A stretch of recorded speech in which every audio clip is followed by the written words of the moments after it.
আসসালামু আলাইকুম রহমতুল্লাহ বরকাত। হাদিস সাহিহ বুখারী হাদিস নম্বর ৭০৪৭। প্রিয় নবী হযরত মুহাম্মদ সাল্লাল্লাহু আলাইহি ওয়াসাল্লাম বলেছেন, মৃত্যুর পরে মেল ফিমেল তাদের মাথাকে চূর্ণ বিচূর্ণ করবে পাথর দিয়ে,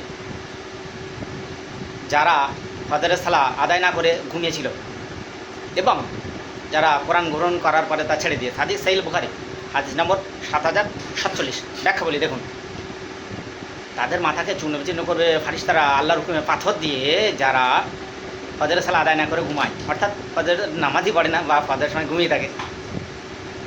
ভাই, আপনি ফজরের সালাত আদায় করে দরকার একটু ঘুমিয়ে নেবেন, বা শেষ টাইমে ফজরের 15 মিনিট ওয়াক্তে থাকতে আপনি উঠবেন, উঠে সালাত আদায় করবেন।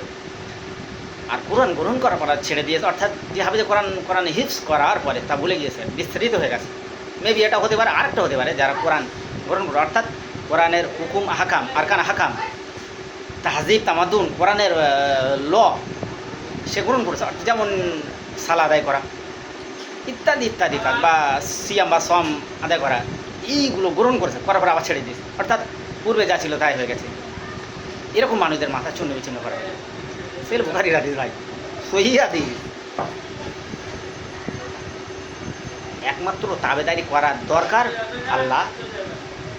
আল্লাহর কোরআনকে ফলো করতে হবে, রাসূল সাহাবী আর রাসূল সহিহ হাদিস।